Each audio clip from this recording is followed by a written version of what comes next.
So as usual, we will pay homage to the Buddha. Namo tassa bhagavato arahato samma sambuddhassa.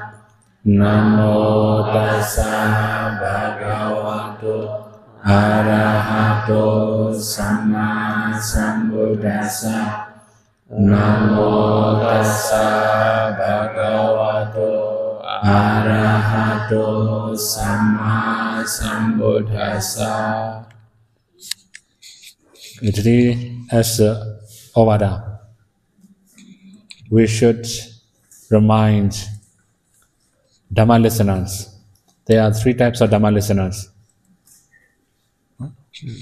Ya, jadi untuk Owada hari ini, nasihat hari ini saya doakan menjelaskan tentang jenis-jenis pendengar Dhamma ya. The first one is Avakuja Panyo Bugalo, person who is overturned to wisdom. That means you may have seen the pot turning down. Although it's a very heavy rain, it cannot go into the pot because it's overturning. Ya, jadi jenis pendengar Dhamma yang pertama adalah Awakuja Panyo Bugalo. Ini artinya adalah orang dengan kebijaksanaan terbalik. Jadi maksudnya seperti bagaikan baskom, jika dia terbalik, dia tertelungkup di tanah. Jadi walaupun ada hujan besar melanda daerah tersebut, baskom tersebut tidak akan bisa terisi oleh air. Then there are some Dhamma listeners, when they are listening to the Dhamma talk, on the spot also, they don't remember very beginning, they don't remember the middle, they cannot remember the end. When they get up, when they stand up from the Dhamma hall, they forgot everything. When they go back their home, they forgot everything, they cannot apply. This is the first type, Avakuja Panyo Bugalo.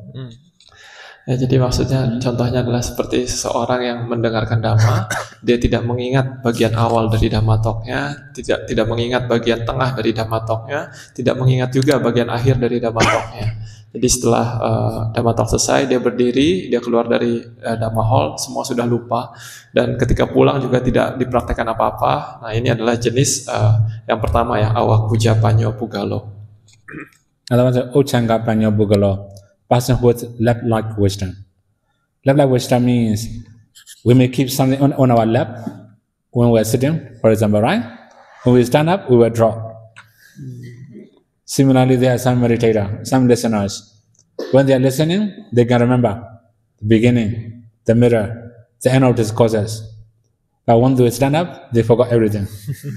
When they arrive their home, they cannot practice. This is the second type, Uchanga Panyo Bugalo.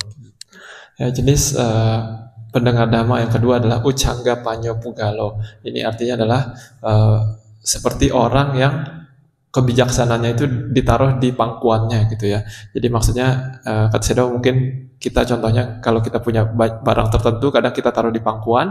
Begitu juga ketika kita mendengar Dhamma talk, kebijaksanaan kita taruh di pangkuan gitu ya. Jadi ketika duduk mendengarkan Dhamma talk, kita bisa ingat awalnya, tengahnya, akhirnya. Tapi ketika kita sudah pergi, berdiri, keluar dari Dhamma hall, itu semua sudah lupa. Lalu ketika pulang juga tidak bisa berpraktek apa-apa. Nah, ini disebut jenis yang kedua, Uchanga Panyo Bugalo. You know, the next type, Vutu Panyo Bugalo, person who has brought wisdom. Yeah, in this case, when they are listening to a discourse, they can remember the beginning, the middle, the end of discourse. When they stand up also, they can remember. When they go back their home also, they can still practice. This is called Vutu Panyo Bugalo. Lalu jenis orang yang ketiga dari seorang pendengar Dhamma adalah Putu Panyo Bugalo. Ini artinya adalah seseorang dengan kebijaksanaan yang luas ya.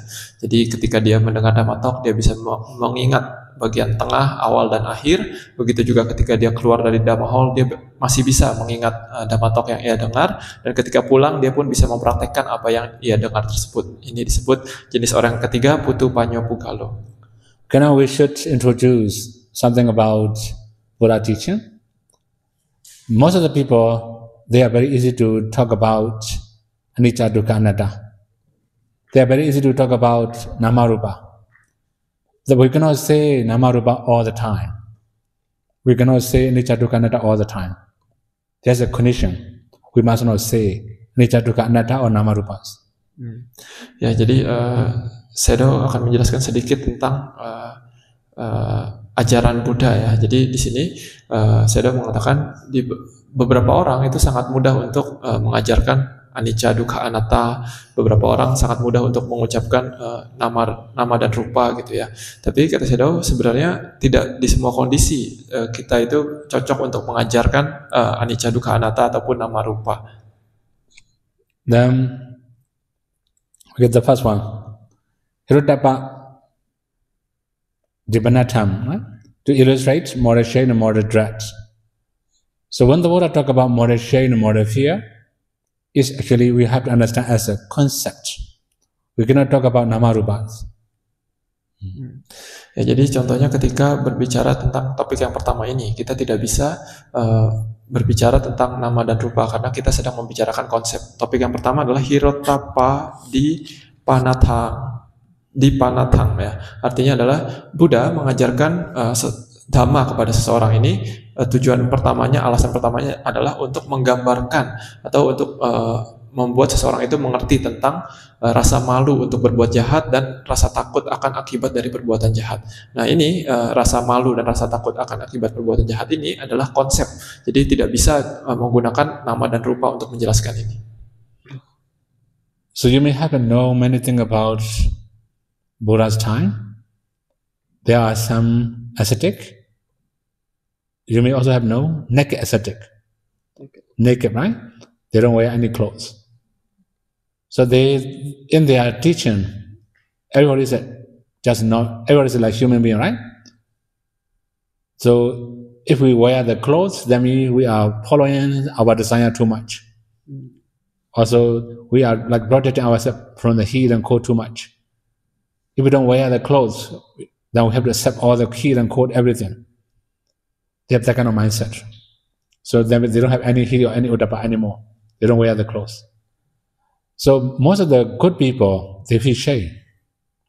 Why do you have to wear the clothes? They have to cover shameful body parts. That's the purpose of wearing the clothes. So in the case of Hirotapa, moderation and moderate, we cannot say Namarupa. It's Hirotapa. Right? Ya, jadi berhubungan dengan hiri dan otapa, itu bahasa palinya dari rasa malu berbuat jahat dan rasa takut akan akibat perbuatan jahat ini, kita tidak bisa menggunakan nama rupa untuk menjelaskan ini. Contohnya tentang hiri dan otapa ini adalah saya sudah menjelaskan tentang beberapa petapa aliran lain di zaman Buddha ya. Ini petapa telanjang gitu. Jadi mereka prakteknya adalah dengan tidak memakai pakaian apapun gitu. Jadi mereka berpikir bahwa kalau seseorang itu memakai pakaian, berarti dia itu terlalu memanjakan tubuhnya gitu. Begitu juga kalau seseorang itu tidak memakai pakaian, maka dia itu akan bisa menerima segala panas, segala dingin yang terdapat di lingkungan itu dia bisa terima dengan benar. Tapi kalau misalkan dia memakai pakaian, maka dia melindungi tubuhnya terlalu banyak gitu. Ini pandangan mereka. Tapi padahal kata Sayadaw, menurut orang normal pada umumnya, orang bijak pada umumnya, seseorang itu menggunakan pakaian hanya untuk menutupi bagian-bagian tubuh yang memalukan. Nah, jadi maksud saya petapa yang jenis seperti ini, mereka tidak memiliki rasa malu untuk berbuat jahat dan rasa takut akan akibat perbuatan jahat. Another one is Kama Sakata Dibanatam, to illustrate Kama and its results.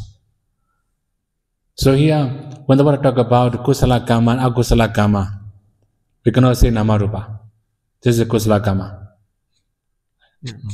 Lalu alasan kedua Buddha mengajarkan dhamma kepada seseorang adalah kama sakata dipanathang.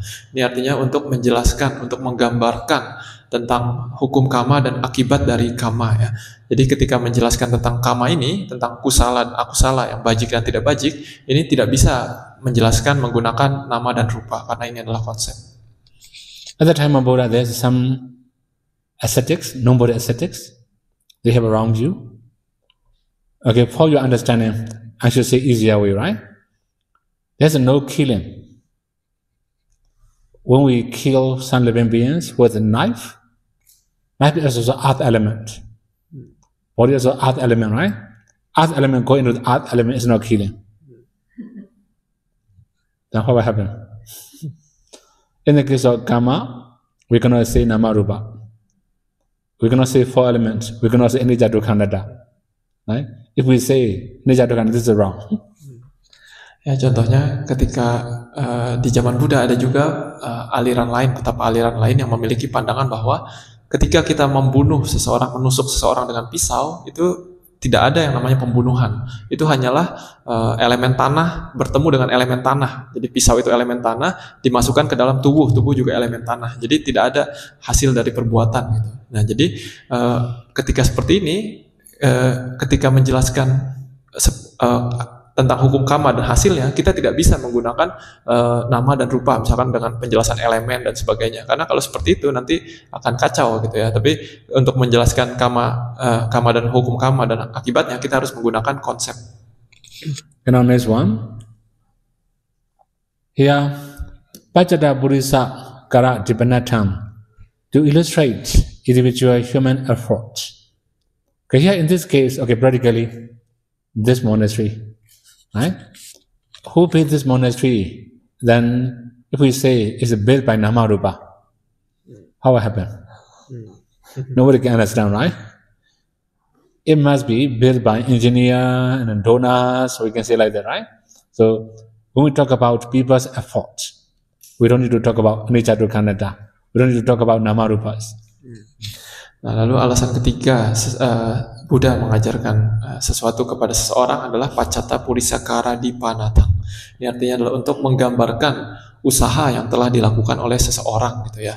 Jadi contohnya misalkan ketika ditanya siapa yang membangun wihara ini gitu ya, siapa yang membangun Sata Arya Dana, ya kita tidak bisa bilang bahwa nama rupa yang membangun wihara ini gitu. Tapi ya kita harus bilang bahwa yang membangun wihara ini adalah si arsitek yang ini ataupun donatur yang ini gitu ya. Jadi ini untuk menggambarkan bahwa seseorang itu telah berusaha untuk membangun suatu wihara gitu. Jadi tidak bisa menggunakan nama dan rupa anicca dukkha anatta untuk menggambarkan usaha seseorang. Okay, now the next one. Anandariya Dipanatam. To illustrate mighty karmas.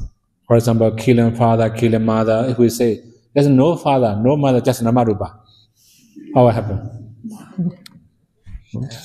Lalu alasan berikutnya Buddha mengajarkan dhamma adalah anantariya dipanatang, ya. Artinya untuk menggambarkan kekuatan dari kama yang berat, kama berat seperti membunuh ayah ataupun membunuh ibu. Nah, ketika Buddha menjelaskan ini juga tidak bisa menggunakan nama dan rupa ataupun anicca dukkha anatta. Karena kalau misalkan seperti itu, orang akan bilang bahwa oh saya tidak bunuh bapak saya kok, saya hanya membunuh nama dan rupa gitu. Begitu juga ibu saya dan sebagainya. Jadi ini akan menimbulkan kekacauan ya.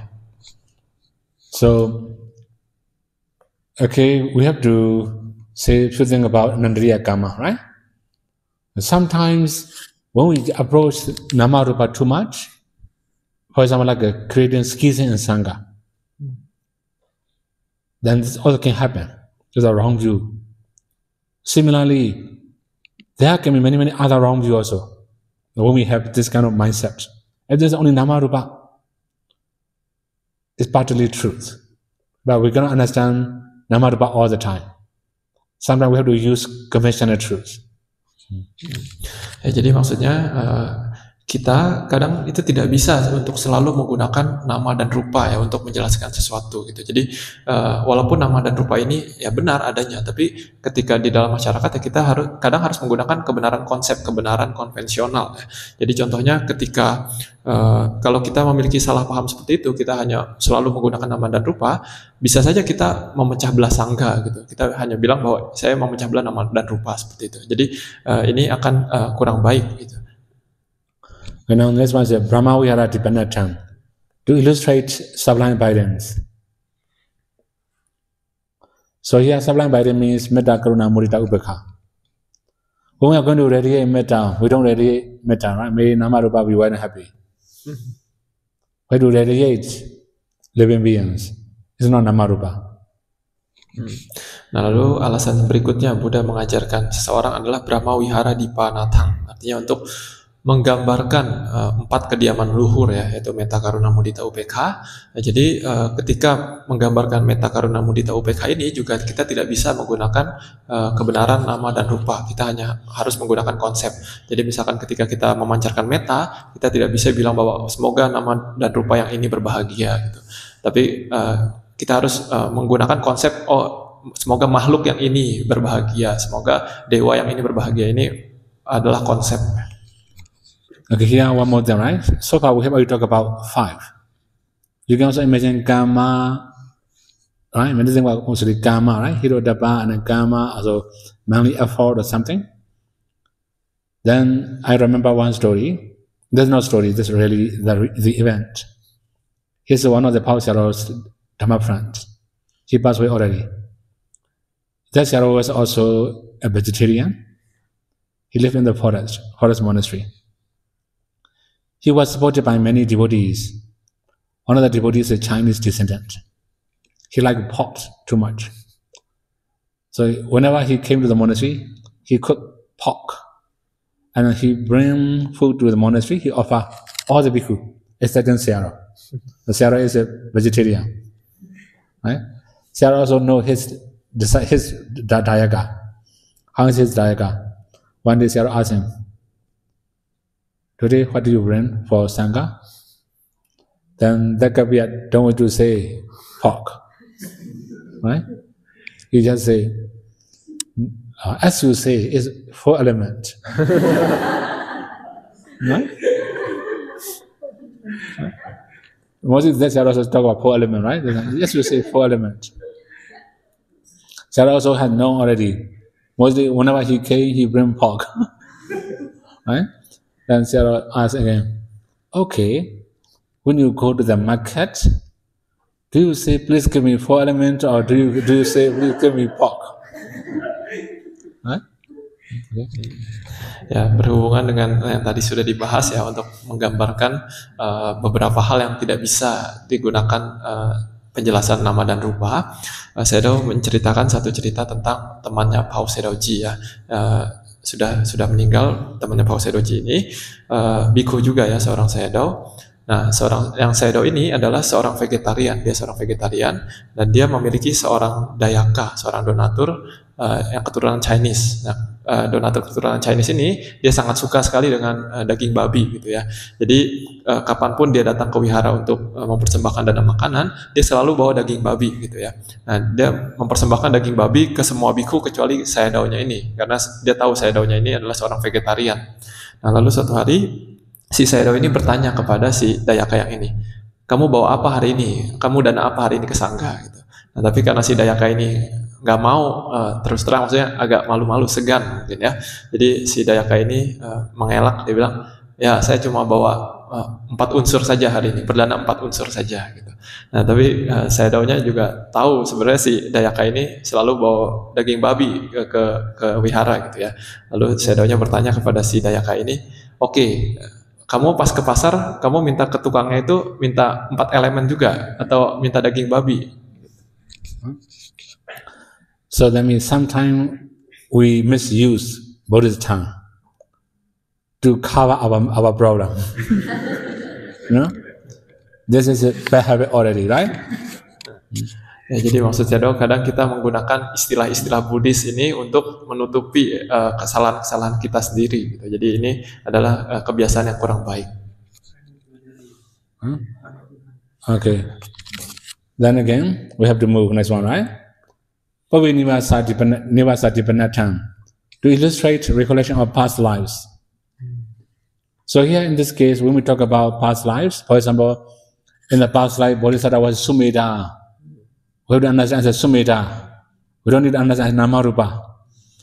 When Buddha was, at the time, Dipangara Buddha, right?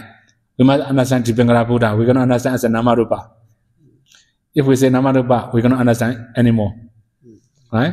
Namarupa see Namarupa receive definite profancy, Namarupa give definite profancy, who understand the one?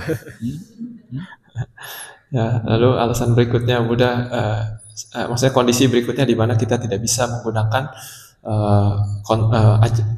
nama dan rupa untuk mengajar atau anicca dukkha anatta untuk mengajar adalah pubeni wasa dipanatang. Artinya ketika kita ini sedang menjelaskan tentang pengingatan kehidupan masa lampau, pengetahuan tentang kehidupan masa lampau. Jadi misalkan ketika kita membicarakan tentang kehidupan masa lampau Buddha Gautama ketika Buddha masih menjadi bodhisatta, menjadi petapa Sumedha ya.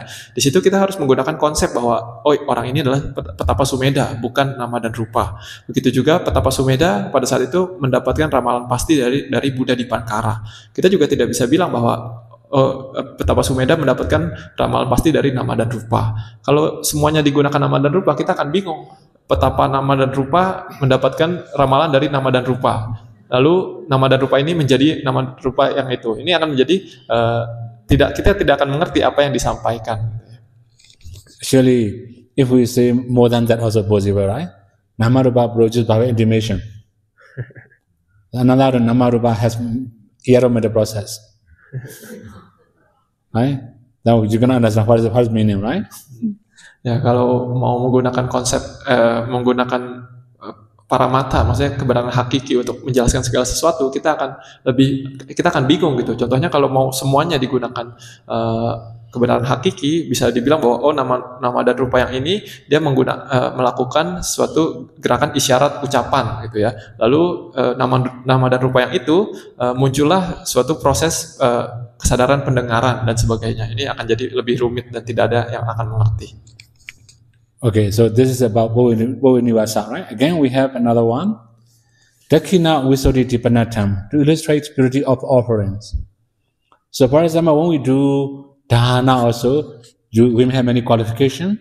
There's donors, there's donations, there's also receiver, there must be generosity, the mind. If we have all these conditions, we can do dana.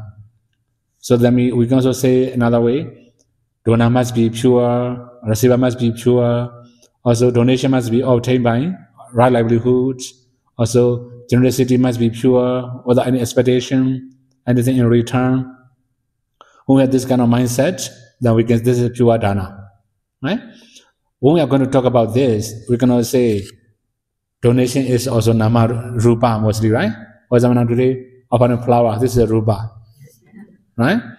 So receiver is also nama rupa, donor also nama rupa, right? Generosity also nama.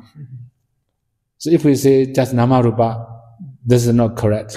If we say when the Buddha talk about purity or offering, we have to understand as a concept. Don't think about nama rupa. Ya, lalu kasus berikutnya di mana kita tidak bisa menggunakan nama dan rupa ini sebagai untuk menjelaskan sesuatu adalah dakkhina visuddhi dipanatang. Ini adalah ketika contohnya Buddha ingin menjelaskan tentang kemurnian dari suatu dana, suatu persembahan gitu ya. Jadi seperti kita tahu pemurnian dari suatu persembahan itu ditentukan oleh 4 faktor. Pertama adalah siapa yang berdana, kualitas si pendananya. Lalu kedua adalah objek yang didanakan, kualitas objek yang didanakan. Ketiga adalah kualitas dari si penerima dana. Lalu yang keempat adalah pikiran yang muncul ketika berdana tersebut, kedermawanannya seperti apa. Nah, tapi kalau kita menggunakan nama dan rupa untuk menjelaskan 4 faktor yang tadi, ini akan sulit untuk dimengerti. Karena kita tahu bahwa misalkan si pendana itu adalah nama rupa. Objek yang didanakan, misalkan bunga, tadi bunga itu adalah rupa, objek materi ya. Lalu si penerima dana adalah nama dan rupa. Lalu pikiran yang muncul ketika berdana, pikiran baik itu adalah objek nama, objek mental. Nah, kalau kita menjelaskan dengan nama dan rupa seperti ini, maka akan rumit dan tidak bisa dimengerti. Okay, now the last one. Loka samudaya apahanatang, to avoid abandoning conventional worldly usage. So if people use as house or as a monastery, we have to use as monastery or as a house. If we use another term, they will not understand. So then we have to follow common usage in the community. Lalu kasus terakhir di mana menggunakan nama dan rupa ini tidak akan dimengerti oleh orang lain adalah loka samudaya apahanatang. Jadi maksudnya adalah ketika kita sedang membicarakan tentang hal-hal yang disetujui oleh komunitas atau masyarakat sebagai suatu hal, maka kita harus menggunakan konsep yang digunakan di dalam masyarakat tersebut. Misalkan gedung yang ini, misalkan disebutnya sebagai rumah, gitu. Jadi ya kita ketika menjelaskan sesuatu kita harus menggunakan kata rumah. Kalau kita menggunakan nama rupa, orang tidak akan mengerti. Ataupun misalkan mobil, gitu. Ketika kita menggunakan nama dan rupa untuk menjelaskan mobil, mungkin orang tidak akan mengerti karena orang-orang setujunya bahwa itu adalah mobil gitu. Jadi ketika menjelaskan sesuatu, kadang kita harus menggunakan konsep yang disetujui oleh masyarakat. Okay, if we summarize, there are 8 conditions we have already listed out. In these 8 conditions, the Buddha himself never used ultimate reality. When we are going to understand all these things, we have to understand as a concept. If we try to use with ultimate reality or something, then this is a mistake. Ya, jadi 8 kasus yang tadi yang dijelaskan ini adalah kasus kondisi di mana Buddha tidak akan menggunakan cara penjelasan nama dan rupa untuk menjelaskan 8 kasus ini, gitu ya. Jadi untuk menjelaskan 8 kasus yang ini, Buddha pasti akan menjelaskan dengan menggunakan kebenaran konsep. Okay, now I have already listed out 8 conditions, right? So in our community, from time to time, there are some extremists. Well, they just talk about nama rupa all the time. They didn't know the condition. So sometimes they just use Buddha teaching to protect themselves, not to protect the Dhamma. Ya, jadi maksud saya adalah di dalam masyarakat kita kadang ada beberapa orang yang pandangannya tuh terlalu ekstrim ya, ekstrim kiri maupun ekstrim kanan. Jadi mungkin mereka selalu menggunakan nama dan rupa untuk menjelaskan segala sesuatu. Nah ini tidak akan baik untuk penjelasan Dhamma gitu ya. Jadi kadang pada suatu saat ya kita harus menggunakan kebenaran konsep untuk menjelaskan sesuatu. So when I was in Bali school, I had a chance to listen one Dhamma talk given by a well-known Dhamma talker. He talked about metta meditation.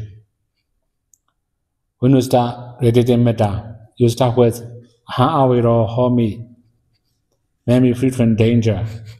So you start with Sakaya Ditti. You say like that, right? I thought, oh, this is the truth. So I was just learning. I thought he's right. After learning many things, I realized he's wrong. Right?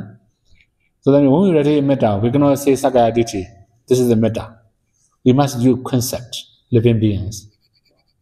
We cannot say Namarupa. Right? That's why sometimes some meditator or some Dhamma talker, when they use something a little bit strange, Namarupa, be careful. Ya, jadi kata saya juga kadang beberapa orang ini menggunakan istilah-istilah Buddhis ini untuk melindungi dirinya sendiri sebenarnya, bukan untuk mengajarkan Dhamma. Jadi contohnya kata saya ketika dulu saya sedang belajar bahasa Pali, ada satu guru Palinya saya ya mengajarkan juga meditasi cinta kasih, meditasi metta. Nah, biasa kan kita tahu bahwa ketika kita berlatih metta, kadang kita harus mengirim metta kepada diri kita sendiri. Ahang awiro homi, semoga saya berbahagia. Nah, kata guru tersebut bahwa kita mulai meditasi metta dengan Sakaya Ditti. Ini adalah pandangan salah tentang adanya aku, tentang adanya saya gitu. Nah, pada saat itu saya belum mengerti apa-apa. Saya oh iya benar gitu.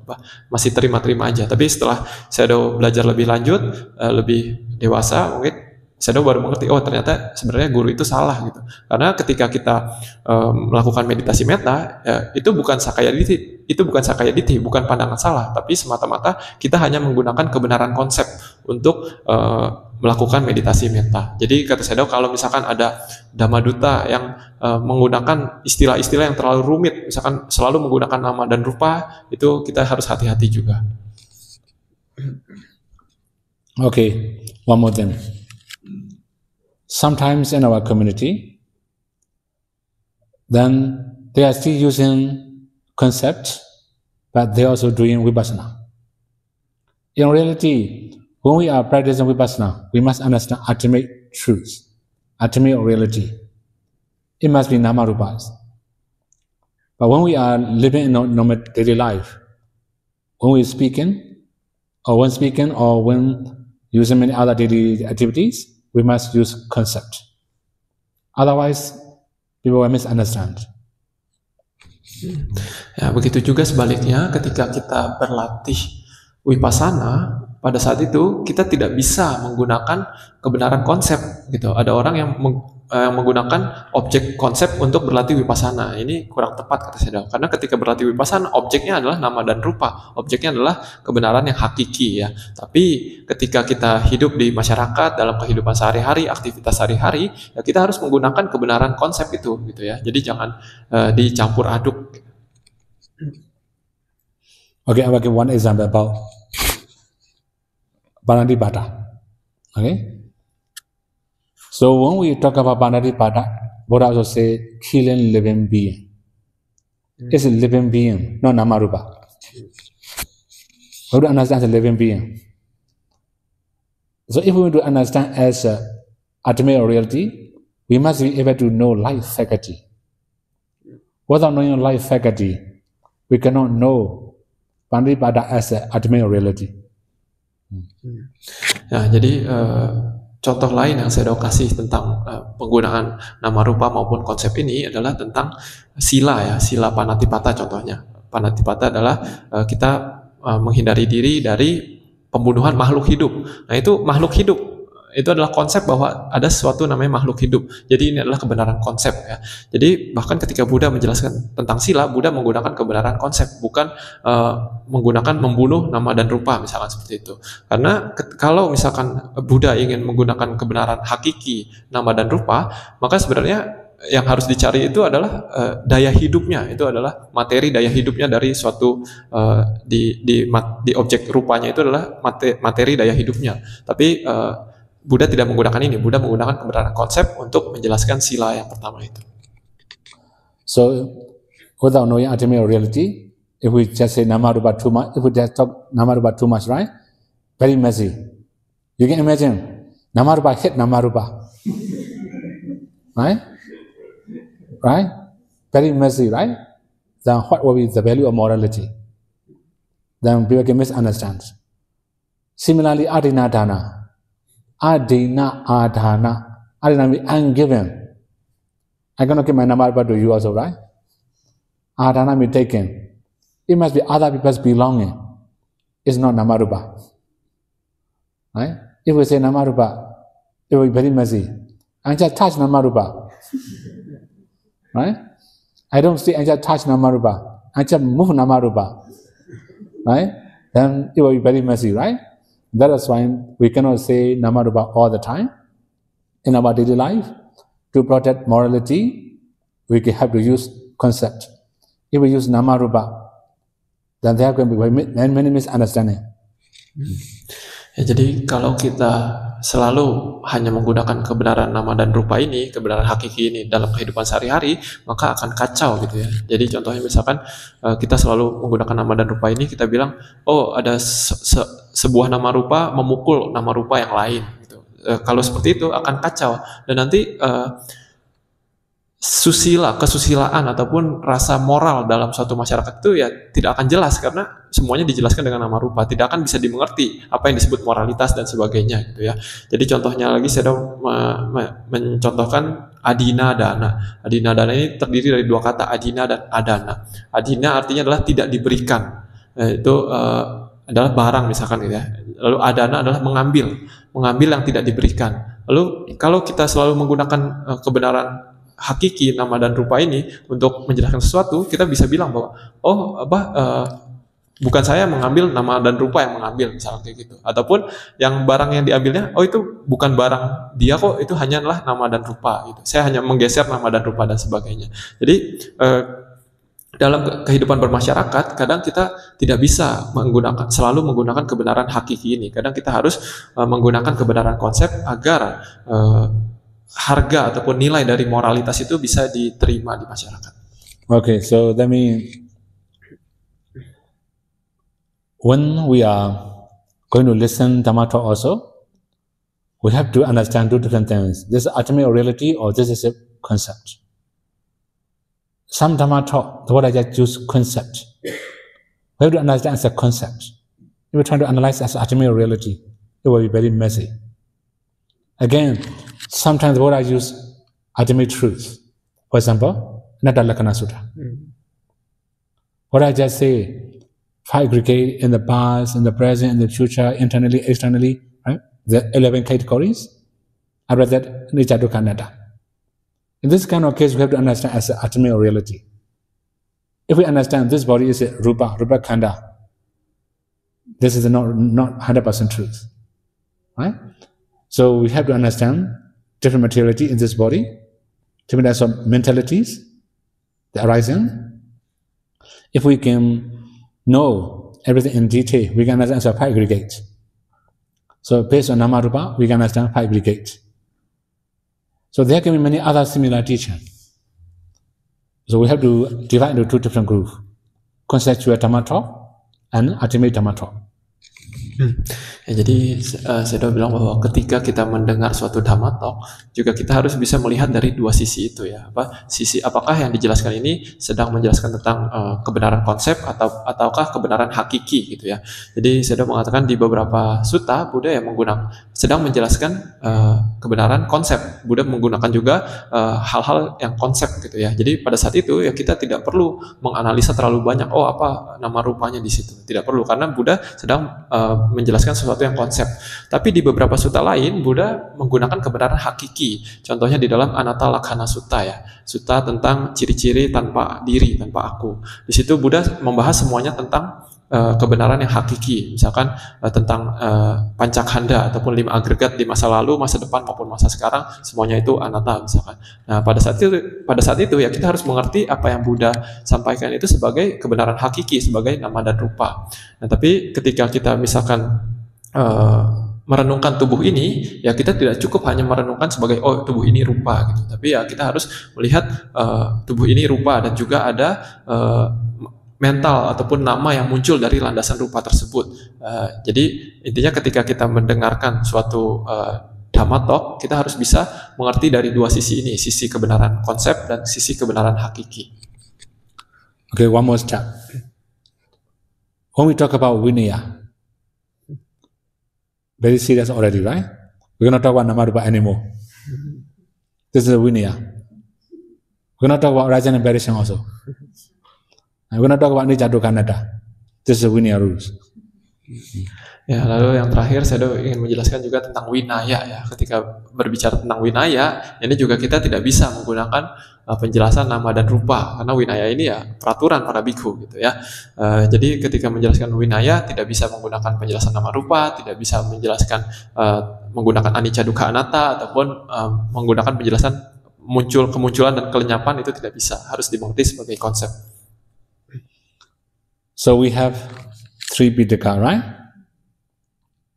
Sutta. We can also know many suttas. Some of them are ultimate reality. Some of them are conceptual talk. Abhidhamma, most of the topic are ultimate reality. You also mentioned something about individual or conceptual talk in Abhidhamma. The majority is ultimate reality. In the sense of Vinaya, forget about concept or panyati, concept or ultimate reality. This is a rule and regulation. Follow it. Ya, jadi saya mengatakan kita mengenal Tipitaka ya, tiga keranjang kitab suci agama Buddha ya, yaitu ada Sutta Pitaka, Vinaya Pitaka, dan Abhidhamma Pitaka. Di dalam Sutta Pitaka, Buddha kadang menggunakan kebenaran konsep dan juga kadang juga menggunakan kebenaran hakiki. Jadi di beberapa sutta ini kadang ada sutta yang konsep, ada sutta yang kebenaran hakiki. Kalau di dalam Abhidhamma, kebanyakan Buddha itu menggunakan kebenaran hakiki ya, walaupun di dalam Abhidhamma ada beberapa bagian yang membahas tentang kebenaran konsep juga. Tapi ketika membicarakan tentang Vinaya Pitaka, ini kita udah lupakan kebenaran konsep maupun hakiki, dan kita perlu tahu bahwa itu adalah peraturan, harus dilakukan. Okay, as a conclusion, when we read the Dhamma or when we listen to the Dhamma talk, we must understand properly. Sometimes we understand as we like. That's a bad habit. Ya, sebagai kesimpulan intinya saya mengatakan ketika kita baca sutta ataupun mendengar Dhamma talk, kita harus mengetahui ini dari sisi yang benar gitu. Apakah ini kebenaran hakiki ataupun kebenaran konsep gitu ya. Jangan sampai kita mendengarkan Dhamma talk lalu kita mengartikan sesuka sesuka hati kita, yang benar yang mana. Nah, ini adalah kebiasaan yang kurang baik kata saya. That's why when we are going to listen Dhamma talk, we have to understand two different things: concept, ultimate reality. That's the basics. So there are some cases we have to apply them practically. If we can practice practically, we can confirm our knowledge. If we don't practice very long time, we will forget all our theory and knowledges. Ya, jadi ketika mendengarkan Dhamma Talk ya harus punya dua pandangan ini ya, harus bisa dimengerti dari dua pandangan ini ya, kebenaran konsep ataupun kebenaran hakiki. Nah, tapi setelah mendengarkan Dhamma, ada beberapa Dhamma yang yang bisa dipraktekkan langsung. Pada saat itu kita harus praktekkan. Lalu kalau kita mau praktekkan, kita baru bisa mengerti sendiri apa yang dimaksud dari penjelasan Dhamma tersebut, apa manfaatnya gitu ya. Karena kalau kita tidak praktekkan dalam waktu yang lama, ya nanti lama-lama kita akan lupa dan tidak akan mendapatkan manfaat dari Dhamma yang kita dengarkan tersebut. Pariyati must be for patipati. Pariyati without practicing, without patipati, like a cow heart. You know, he had to take care of the cow. He cannot get the milk. He cannot drink the milk. Cow owner can get the milk. So we have to check after learning many things, cow heart or cow owner. Ya, jadi kata saya tujuan kita belajar Dhamma atau bahasa palingnya adalah pariyati ya, belajar teori adalah untuk tujuannya agar kita berpraktek, bisa berpraktek. Berpraktek itu bahasa palingnya adalah pati-pati ya.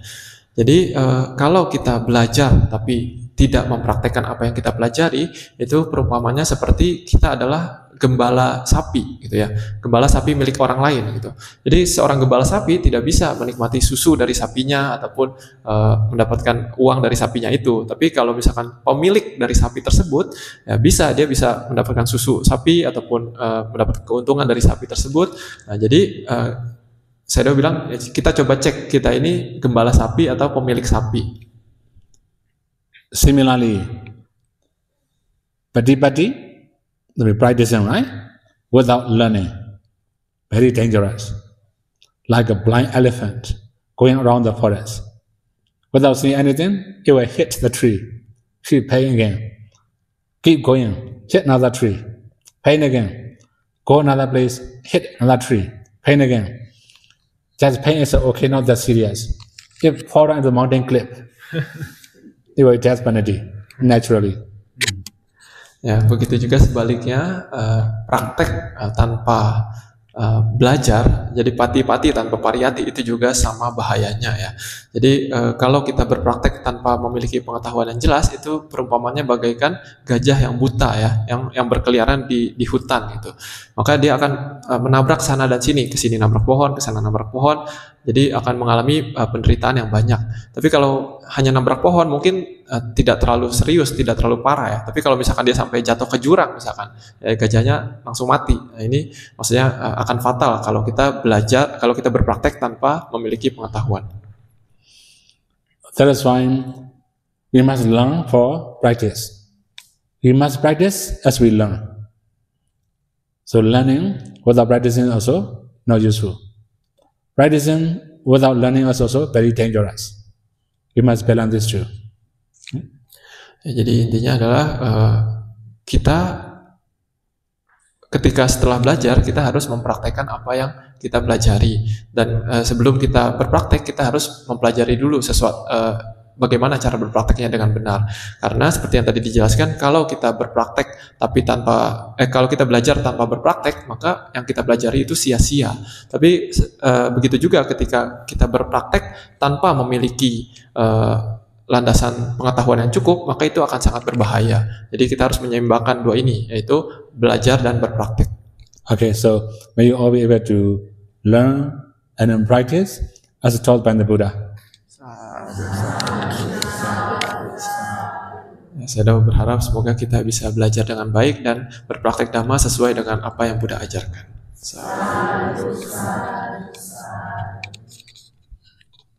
Okay, that's all right. Any other thing? Any other program? Okay, stop. Okay.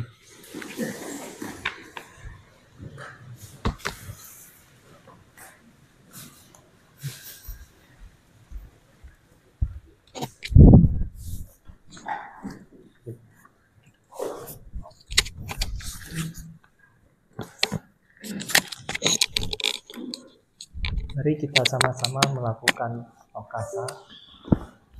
Okasa wandami hante. Sadhu sadhu sukhi hodu nirvana sapacaya hodu. Maya katam punyam samina anumoditaba. Sadhu sadhu numodami. Samina katam punyam maya kataba. Sadhu numoditabang. Sadhu sadhu anumodami. Okasa dwaratayena katam sabam acayam kamatami hante. Kamami kamitabang. Sadhu okasa kamami hante. Sadhu sadhu sukhi hodu nirvana sapacaya hodu.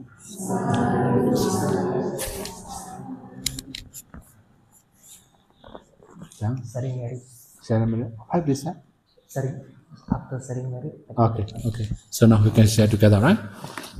Etawata janehi sampada punya sampada sabe dewa anumodantu sabe buddha anumodantu sabe satta anumodantu saga sambati siddhiya idam me yatinam hotu sukhita hontu nyatayo idam me yatinam hotu sukhita hontu nyatayo idam me yatinam hotu sukhita hontu nyatayo idam me punya asawakaya wahang hotu idam me punya nibbana sapacayo hotu